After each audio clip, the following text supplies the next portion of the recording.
Welcome to Choice Classic Radio, where we bring to you the greatest old-time radio shows.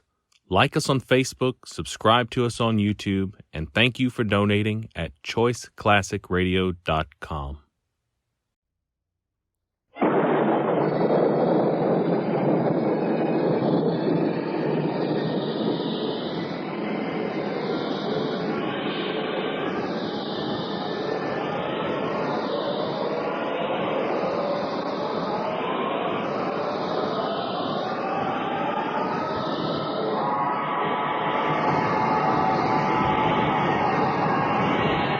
From the far horizons of the unknown come tales of new dimensions in time and space. These are stories of the future, adventures in which you'll live in a million, could be years, on 1,000 maybe worlds. The National Broadcasting Company presents X minus one.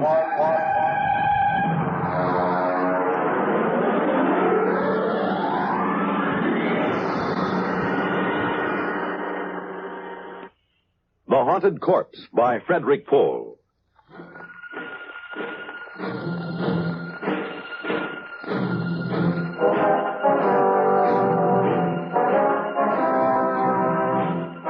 It was 2200 hours when my task force of 135 picked men and the wax stenographer, all fully equipped for any emergency, surrounded the big house. Just as I stepped out of my Jeep, the old boy himself came storming out of the house with fire in his eye. While he was still ranting and raving, I gave him a soft salute and waited for him to finish. Go on, get the whole bunch of you. This is private property and you're trespassing. I won't have it, you hear? Now go on, get out. I'm Colonel Windermere, sir. My orders are to establish a security cordon around your laboratories. Here you are, Dr. Horn. Your copy of the orders. You can take those orders. Say, who put you up to this? I know, Van Pelt. Why, that rotten, overstuffed, backstabbing monster of a... Dr. Horn. Oh, I know, Van Pelt. I ought to. He worked as my associate for years. But that doesn't give him the right to turn traitor and go running off to the Pentagon with a story about the Horn effect. Excuse me, Dr. Horn. The General asked me to give you his personal assurance that my men will not in any way interfere with your work here. It's just a matter of security. Security? Now, listen here, Lieutenant. I won't tolerate Excuse me, anybody... sir. It's Colonel. Lieutenant Colonel Windermere. Colonel, General, Lieutenant, what do I care what fool type you stick on your name? The Horn effect is my personal property. Not yours, not Van Pelt's, not the Pentagon's. Not anybody's but mine.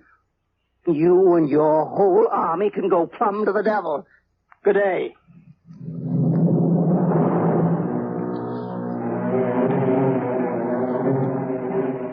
I watched the old man, he must have been all of 85, go stalking back into the house. During the night, a wire-stringing detail surrounded the whole place with 3-strand electrified barbed wire with guard towers every 50 yards. I inspected the whole establishment before breakfast the next morning. And then, satisfied that everything was in order, I ate breakfast in my tent. I was interrupted by the appearance of Van Pelt, the fat and chubby scientist who had sent the original report to Washington. What did he say? How did he take it, Colonel? I mean, is he sore? Sore as a boil, Doctor. Oh. Well, you're here, so I guess he won't try anything. By the way, I didn't get a chance to have breakfast in town, and I wonder... Oh, of course. Have some bacon and eggs. Thank you very much. It looks delicious.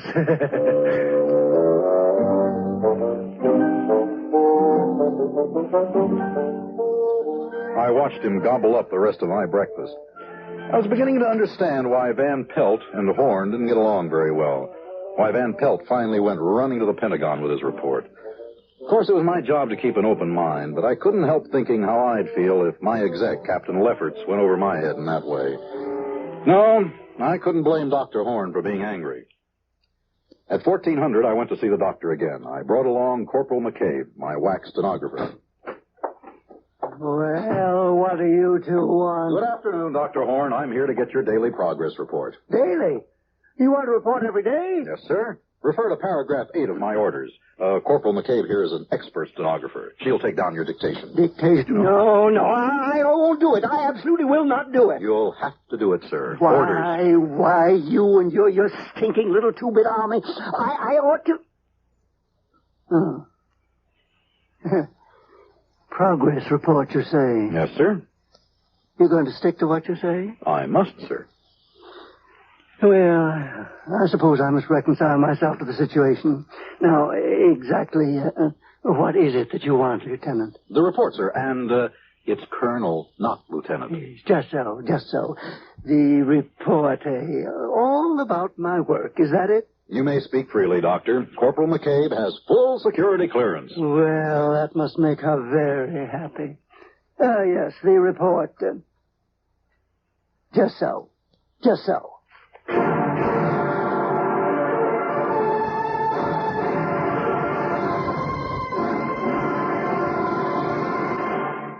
You're listening to The Haunted Corpse on X-1. Have you ever read the want ads?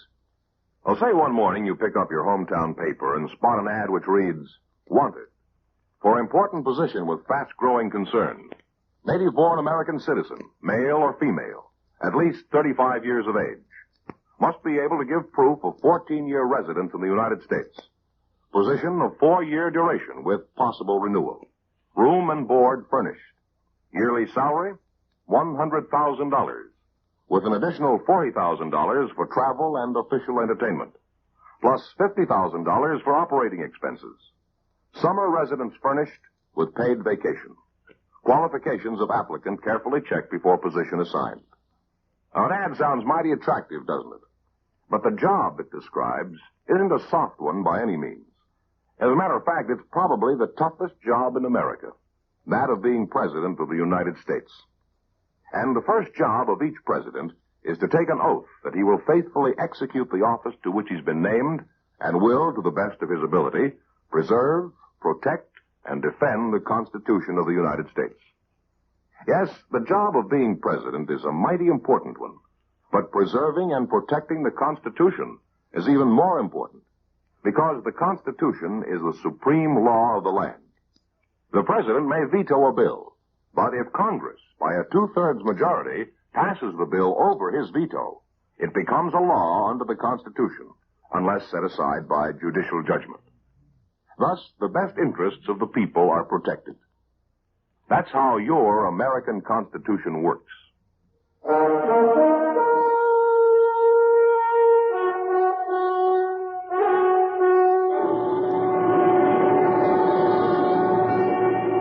Now, back to X-1 and The Haunted Corpse. I wasn't deceived by Dr. Horn's sudden willingness to cooperate. He was probably trying to win my confidence so they could find a way to phone his congressman and make trouble for the whole operation. But I merely nodded to Corporal McCabe, who opened her notebook and got ready to take the dictation. Very well. This machine you see here is my polycloid quasitron. Now, to understand its operation, let me explain. Sir, excuse me, that term... Oh, yes. Dr. Horn, would you kindly spell those two words for the corporal? Just so. Polyquasitron. Thank you, sir. Just so. Well, now, the various... It was rough going for about an hour. The doctor had to pause every 50 seconds to spell a word for McCabe, who was looking more and more ill at ease. But there was one virtue to this slow pace. I was able to follow it all fairly well. And when the doctor finally stopped, I was ready to sum it up for him. I hope, Lieutenant, that I made myself clear? Yes, sir. In other words, you've perfected a method of electronically killing a man without touching him. What? Electronically killing a man without touching him? Yes, sir. Just so, Lieutenant, just so. Will you tell me one thing? What in the sweet name of heaven did I say that gave you that particularly stupid notion? Well, sir, that's what you said. It is also what my briefing from General Follansby at the Pentagon gave me to understand. Oh, rubbish. Oh, I see what you mean. Just so. I confess I wondered why you're here in the first place. The government feels that this is a weapon. Of course, sir. Oh, well, now we understand each other. My machine renders humans into corpses. So does a chipped flint, for that matter. Yeah, but never mind. That is the aspect which interests you. Yeah. Very good. But mark this, Lieutenant. My quasitron does something no chipped flint can do. It removes from the human body that thing which possesses only a negative definition, the quantity that we'll term X, which, added to the body, produces a man, subtracted leaves a corpse. Oh, but you don't care about all that, do you? Sir, I don't follow you. No, you're darn right you don't. We're all corpses, don't you see? Corpses inhabited by ghosts. And there's only one man in the world who can separate the two without destroying them, and that is me. And there's only one way to do it, and that's with the Quasitron. Good day, Lieutenant.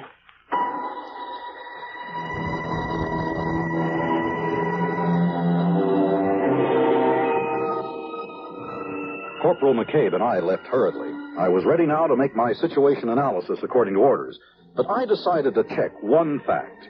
I summoned Van Pelt to my tent that night. No, Colonel Windermere. He's perfectly sane. Perfectly. But he is also dangerous. Particularly dangerous to me. I mean, of course, if I have the Army's promise of complete protection. Colonel, that bowl of fruit looks tempting. I wonder if I... Oh, help yourself, Dr. Pelt. Thank you. Tasty. Very tasty. Dr. Van Pelt, I must have the straight dope on Horn. What's this ghost business? My goodness, Colonel, that's just the old man's way of putting it. Forget the term ghost if it really distresses you. Now, whatever you want to call this thing in the body, life, intelligence, or whatnot, this is what his machine works on. If he wishes, he can replace this quantity or remove it from body to body. You might call the operation a transference. A transference of personality. Yes, that would describe it.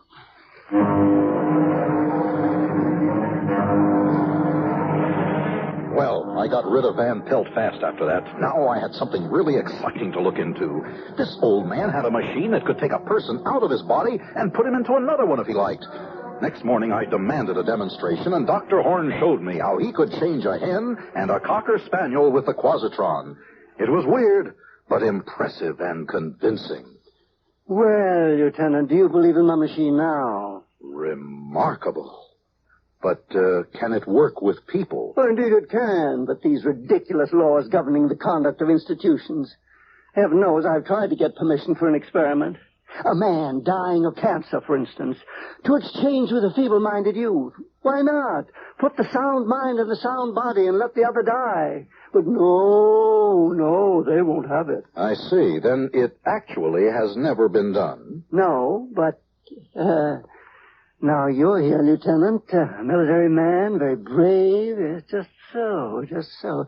All I've ever needed was a volunteer. Now, Van Pelt refused, the coward. So is everyone else, but now you... Negative, sir, negative. I am not a lieutenant, doctor. I am a field-grade officer. But if there is a need for volunteers, I can find them for you, sir. You can? You really can? Yes, sir. I can think of several likely prospects. Give me until tomorrow. Just so, Lieutenant. Major, Captain, then. Tomorrow will do splendidly.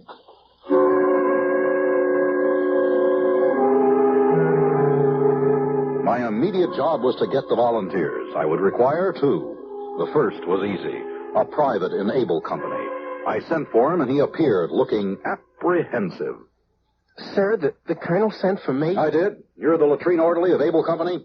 Yes, sir, I am, sir. Yeah, there's a report on you. AWOL. That means a court-martial. You're aware of the possible consequences? Yes, sir, I am, sir. There is a possibility that these charges might be dropped. It depends upon our finding a volunteer for a special job. Is that all, sir? Oh, I volunteer, Colonel. When do I start, sir?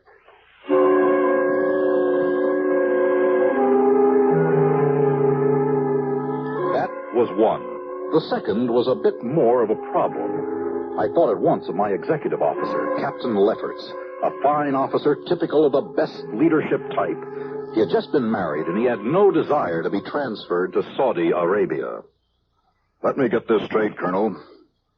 Are you saying that if I volunteer for this assignment, there's a possibility my orders might be changed? Captain, I hold your transfer orders in my hand. If you decide to volunteer, I will destroy them. Sir, I volunteer.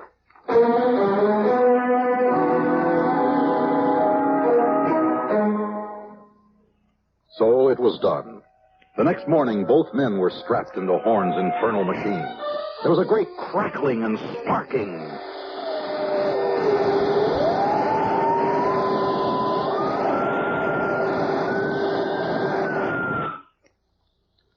There. It's done. May I speak to my men? Go right ahead, Lieutenant. The orderly first. You, name, rank, and serial number. Sir? Lefferts, Robert T., Captain AUS, serial number 0333965. Oh, sir, about that transfer to Saudi Arabia. No, that'll do. Good heavens. And now you. Colonel, sir, I changed my mind. If I can't go back to latrine orderly, I'll take the guardhouse, sir. It worked. At ease, men. You really did it, Dr. Horn. Just so, Lieutenant, just so. I really did.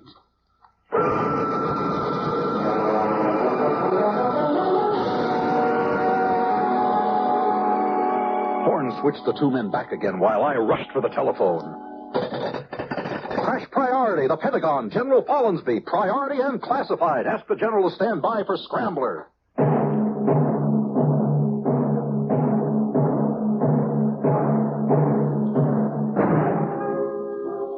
A weapon? This was far more than a weapon. We had the world by the tail. I got through to the general, and I was excited as I pointed out the implications of the device. Suppose a hostile representative visited this country, I told him. One of our men could switch places with him, and no one would ever guess. In time, we could have our men in the top positions of every government in the world. Our men reporting to us. It was the greatest opportunity any government ever had. The general was impressed in spite of himself. We arranged an appointment in the Pentagon for the next morning. As I hung up, I fingered the silver leaf on my shoulder. It would soon be a star. Colonel! What is it, O'Hare? Sir, I don't know how to put this. I'm afraid Dr. Van Pelt has gone psycho, sir. Why, Sergeant? What's he done? He's raving, sir. He says Dr. Horn wants to live forever. He says all Horn was waiting for was to make a test on a human being. He says now you've given Horn his test, Horn is going to grab the first human being he can find and, excuse me, sir, this is what he said, and steal his body. Great Scott! Where's Van Pelt now? In the laboratory, sir, with Dr. Horn. Gee, is everybody around here nuts? I saw it all in a flash. Dr. Horn had a brilliant mind, but a worn-out body. He was going to make a switch before his own aging machinery broke down. I had to stop him. Van Pelt was there literally asking for it. When I opened the door of the lab, I stumbled over Horn's body, dead. He'd already done it. Next to his body sprawled my whack, Corporal McCabe, stunned by a blow on the head as she tried to prevent the tragedy. And there at the machine was Van Pelt, or what used to be Van Pelt, striking the complicated machinery with one blow after another. Too late, Colonel! Too late! Don't destroy the machine! Stop! It's too late, I tell you! Too late! Not that I know who you are. You're not Van Pelt. You're Horn. Get away from that machine! No! Not till it's destroyed! Destroyed! Destroyed! McCabe, you killed him. You fool, you unutterable ass! Wing him, yes. Stop him from smashing the machine, yes, but why did you have to shoot to kill? It seemed the best way. You've ruined everything now. Horn's dead, and so is Van Pelt. The machine is wrecked beyond repair. Sorry, Corporal, but I'm putting you under arrest. Give me that gun. I'm afraid not. You're fundamentally a nice guy, so I'm just going to lock you in here long enough to get away, Lieutenant. Lieutenant? Huh? Horn! You're Dr. Horn! Just so, Lieutenant. Just so. Goodbye.